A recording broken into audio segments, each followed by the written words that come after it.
नमस्कार, स्वागत है आपका प्रोफेशनल एस्ट्रोलॉजी पर। मैं यशराज तिवारी आज आप सभी के समक्ष उपस्थित हुआ हूँ दी एस्ट्रोलॉजी शो के एपिसोड नंबर 127 में को लेकर। दी एस्ट्रोलॉजी शो में मैं आप सभी दर्शकों के द्वारा पूछे गए प्रश्नों के जवाब देता हूँ। वो प्रश्न ज्योतिष से संबंधित हो सकते हैं, आपकी जन्म कुंडली की प्लैनेटरी पोजीशन से संबंधित हो सकते हैं, किसी भी तरह का ज्योतिषीय उपाय या कोई भी प्रश्न जो कि आपके मन में हमारी इस ऑकल्ट साइंस की फील्ड से संबंधित, ज्योतिष की फील्ड से संबंधित उत्पन्न होता है, उन प्रश्नों के जवाब आप मुझसे इस कार्यक्रम के माध्यम से पा सकते हैं। क्या करना होगा आपको अपने प्रश्नों को पूछने के लिए? इसी वीडियो के कमेंट सेक्शन में जाकर के आप अपने नाम के साथ में अपने एक स्पेसिफिक प्रश्न को दे दीजिए। फिर जैसे ही दी एस्ट्रोलॉजी शो के अन्य एपिसोड्स आते हैं, उन एपिसोड्स में मैं आप सभी दर्शकों के द्वारा पूछे गए प्रश्नों के जवाब को लेकर के उपस्थित हो जाऊंगा। यदि आप इस कार्यक्रम को देखते हैं और इस कार्यक्रम के माध्यम से आपका कुछ भी लाभ होता है तो आप इस वीडियो को लाइक करें, साथ ही साथ इस चैनल को सब्सक्राइब करें ताकि इन फ्यूचर जो भी कंटेंट मेरे द्वारा इस चैनल पर अपलोड किया जाता है उसका नोटिफिकेशन आपको मिलता रहे। यदि इस कार्यक्रम के माध्यम से आपका कुछ भी लाभ होता है तो आप इस वीडियो को ज़्यादा से ज़्यादा लोगों के साथ में शेयर करें ताकि और भी लोगों का लाभ हो और उसका माध्यम आप सभी दर्शक बने। यदि आप जानना चाहते हैं कि आपका ये वर्ष कैसा जाने वाला है, आपका ये माह कैसा जाने वाला है, साथ ही साथ विभिन्न ग्रहों का जो राशि परिवर्तन होता रहता है उनका प्रभाव आपके लग्न एवं आपके राशि के अनुसार क्या फल को लेकर के आ रहा है, तो हमारे इस वीडियो के डिस्क्रिप्शन बॉक्स में आपको शुरुआत में ही 2 प्लेलिस्ट का लिंक देखने में मिलेगा। उन दोनों ही प्लेलिस्ट के लिंक पर क्लिक करते ही आप अपने लग्न एवं अपने राशि के अनुसार अपने पूरे वर्ष का हाल जान सकते हैं। साथ ही साथ क्या उपाय आपको करना चाहिए, जिन उपायों को करके आप अपने जीवन को और बेहतरीन बना सकें, इस विषय में भी चर्चा उन वीडियोस के अंत में की जा चुकी है। तो अवश्य ही इस कार्यक्रम को देखने के बाद में उस प्लेलिस्ट को चेक कर लीजिएगा। अब हम बिना विलंब किए अपने आज के इस कार्यक्रम की शुरुआत करते हैं और आज के इस कार्यक्रम का जो पहला प्रश्न है यह है विवेक शर्मा जी का। इन्होंने लिखा है कि गुरुदेव मीन लग्न के दूसरे भाव में शुक्र प्लेस्ड हों तो महादशा क्या मार्केश होने के कारण पूरी खराब जाएगी या धन भाव में होने के कारण अच्छी भी जा सकती है? देखिए, सबसे पहले तो जो जन्म कुंडली का द्वितीय भाव होता है वो धन का स्थान तो जरूर है, लेकिन वो भाव भी मारक भाव है।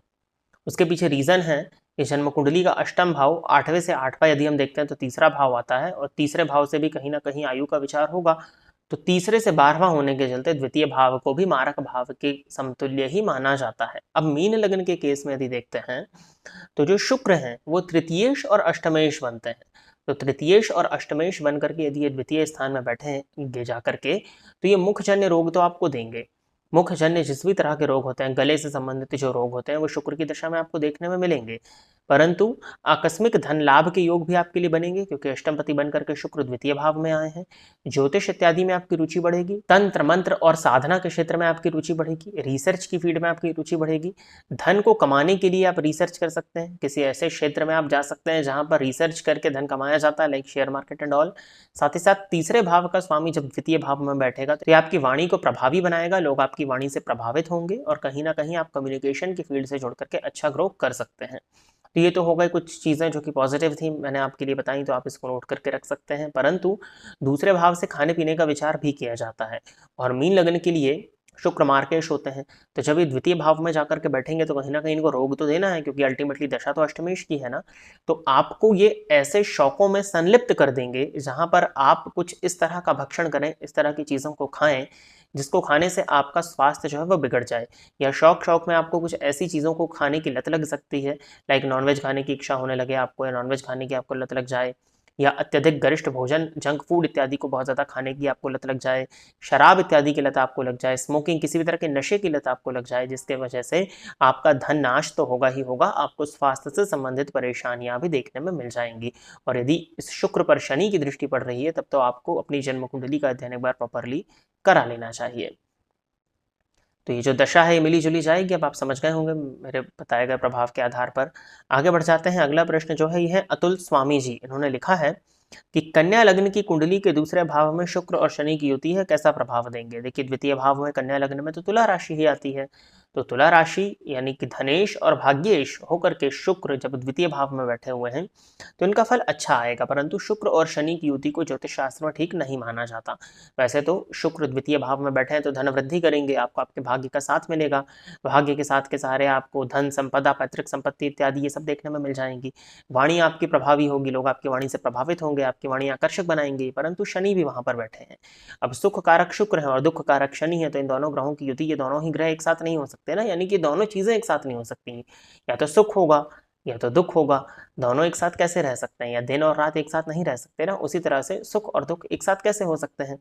तो शुक्र और शनि की युति कहीं ना कहीं बहुत अच्छी नहीं मानी जाती। ये व्यक्ति को चारित्रिक रूप से कमजोर कर देती है, तो ये चरित्र की कमी को प्रदर्शित करते हैं। हालांकि धनागमन के पॉइंट ऑफ व्यू से कहीं कोई परेशानी मुझे नहीं दिखाई देती है, लेकिन हाँ, इस बात को भी प्रदर्शित करता है कि अपने शौक की पूर्ति के लिए ज़रूरत से ज़्यादा ऋण लेने से आपको बचना चाहिए और कैरेक्टर पर अपने नियंत्रण लगा करके रखना चाहिए। अब यदि शुक्र और शनि के बीच में बहुत ज़्यादा दूरी है, 12 अंश से अधिक की दूरी है, तब तो कोई परेशानी नहीं है। फिर तो ये शुक्र का प्रभाव यहाँ पर अच्छा होगा। शनि भी पंचमपति होकर के द्वितीय भाव में उच्च राशि में संचरण करेंगे तो अच्छा ही फल देंगे, तो फिर इसको अच्छा माना जाएगा। अगर आप किताबी दृष्टिकोण से देखें तो शुक्र का तुला में फल बहुत अच्छा है और शनि का तुला में बहुत अच्छा फल है, लेकिन इन दोनों ही ग्रहों की युति कुंडली के द्वितीय भाव में कई बार परेशानी का कारण भी बन जाती है, तो इसको समझने की आवश्यकता आपको है। आगे बढ़ते हैं। अगला प्रश्न जो है यह है प्रीति पांडे जी, और नहीं, प्रीति पांडे की आईडी से है। प्रश्न किया है अर्थात सिंह ने। इन्होंने लिखा है कि लग्न में शुक्र मंगल 12th में युति और 7वीं दृष्टि शनि की पड़ रही हो तब क्या करें। नहीं नहीं, ये है प्रीति पांडे ही, और ये इनका प्रश्न है सिंह लग्न में शुक्र मंगल। मुझे लगा अर्थात सिंह आपका नाम है, इन्होंने अर्थात ऐसा लिखा होगा, या हो सकता है अर्थात नाम हो। यहाँ पे क्या है कि बोर्ड में भी लिखा हुआ है, इसको पहले करेक्ट कर लेते हैं। सबसे पहले तो इनका प्रश्न है, हम प्रश्न की तरफ चलते हैं। प्रीति पांडे की आईडी से है कि सिंह लग्न में शुक्र मंगल 12th हाउस में युति कर रहे हैं और 7वीं दृष्टि शनि की पड़ रही है, तो क्या करें। सबसे पहले तो कैरेक्टर पर नियंत्रण लगा करके रखें, और ज़रूरत से ज़्यादा भोग करना आपके लिए नुकसानदायक होगा। मंगल शुक्र की युति 12वें भाव में हो तो जैसे जैसे उम्र बढ़ती है, जैसे जैसे व्यक्ति टीनेज में जाता है और ऊपर उसकी एज बढ़ती है, जैसे जैसे उसकी उम्र बढ़ रही है, बड़ा हो रहा है वो व्यक्ति, चारित्रिक रूप से काफ़ी कमज़ोर हो जाता है, मल्टीपल रिलेशंस में इन्वॉल्व हो जाता है वो। जब शुक्र मंगल की युति 12वें भाव में बन जाती है और पापक ग्रह की दृष्टि से दृष्ट हो, तो कुछ इस तरह के रोग भी आपको हो सकते हैं जो कि आपको आने वाले समय में परेशानियों का सामना कराएं या लंबे चल जाएं, या जिसका कोई इलाज ही ना हो। तो शुक्र मंगल की युति 12वें भाव में कैरेक्टर से व्यक्ति को कमज़ोर बनाती है। आपको अपने चरित्र पर नियंत्रण लगा करके रखना चाहिए, और स्त्रियों का सम्मान करने का प्रयत्न करिए। जितना ज़्यादा आप स्त्रियों का सम्मान करेंगे उतना ही आपके लिए फेवरेबल होगा। नहीं तो आप सिंह लगन के हैं, कहीं ना कहीं आपकी इमेज को भी खराब कर सकता है, क्योंकि सूर्य भी आगे पीछे ही होंगे, और अगर सूर्य भी वहीं पर बैठे हैं तब तो सूर्य पर भी शनि की दृष्टि पड़ रही है। तो फलतः आपको अपने चरित्र पर बहुत ज़्यादा नियंत्रण लगा करके रखने की आवश्यकता इस कॉम्बिनेशन की वजह से पड़ेगी। और अगला प्रश्न जो है यह है ममता देवी जी। इन्होंने लिखा है कि पूर्णिमा के चंद्रमा के बारे में थोड़ा डिटेल में बताइए। इनकी दृष्टि जिस भाव पर हो, जिस प्लैनेट पे हो, अगर इनकी दृष्टि 9th हाउस के लॉर्ड पे हो या फिर लग्न लॉर्ड 5th पे हो। मैंने कोशिश की पूर्णिमा के बारे में जानने की कि इस दिन के जन्मे लोगों के बारे में बहुत ज़्यादा हाथ नहीं लगा। देखिए, चंद्रमा की महत्ता जन्म कुंडली में बहुत ज़्यादा है, और अगर हम देखें तो व्यक्तिगत जीवन में भी चंद्रमा की इंपॉर्टेंस बहुत ज़्यादा है। जब आप प्रश्न कुंडली का अध्ययन करते हैं, जब आप प्रश्न कुंडली के विषय में पढ़ते हैं, तो वहाँ पर चंद्रमा से ही बहुत सी चीज़ों का निर्धारण किया जाता है। प्रश्न कुंडली का बीज ही चंद्रमा को बोला जाता है। नॉर्मली ये जो ज्योतिष शास्त्र है, हम ये इंसानों पर घटित करते हैं, और एक ह्यूमन बॉडी जो होती है वो 70% ऑफ वाटर से मिल करके बनी हुई है। तो कहीं ना कहीं जिस शरीर में 70% पानी हो, तो चंद्रमा भी तो पानी का, जल का ही कारक है ना। तो चंद्रमा उस व्यक्ति के जीवन काल में बहुत बड़ा प्रभाव डालता है। आपकी मनोस्थिति पर, जो कि पल भर में चेंज हो जाती है, आपकी मनोस्थिति पर चंद्रमा का बहुत ज़्यादा प्रभाव होता है। अब चंद्रमा जो है वो पूर्णिमा के दिन पूर्ण रूप से बली होते हैं। क्यों? क्योंकि आकाश में वो पूर्ण रूप से विजिबल होते हैं। सूर्य का पूर्ण प्रकाश चंद्रमा तक पहुंच रहा होता है, जिसके कारण उनके अंदर काफ़ी ज़्यादा बल आ जाता है। तो जिन भी व्यक्तियों का जन्म पूर्णिमा के दिन होता है, उनकी कुंडली में चंद्रमा बलवान अवस्था में दिखाई देते हैं, ये बात तो कन्फर्म है।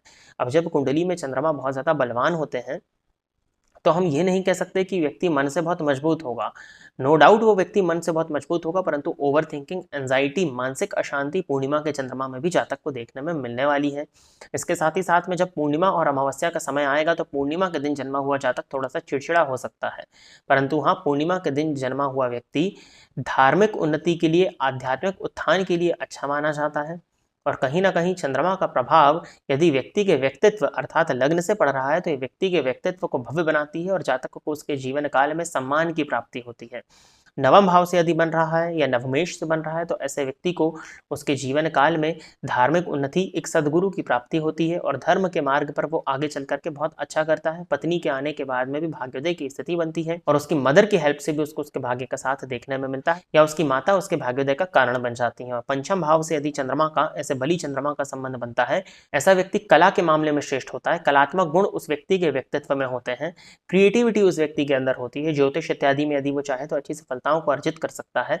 पढ़ाई में कई बार मन नहीं लगता है या कंसिस्टेंसी नहीं मेंटेन हो पाती है, परंतु व्यक्ति के अंदर नॉलेज होता है, व्यक्ति के अंदर ज्ञान होता है और क्रिएटिविटी के माध्यम से वो अच्छी सफलताओं को अर्जित करता है। वो जिस भी फील्ड में होगा वहां पर अपनी क्रिएटिविटी से किसी नई चीज को उत्पन्न कर दे, इस बात की पॉसिबिलिटीज बनती हैं।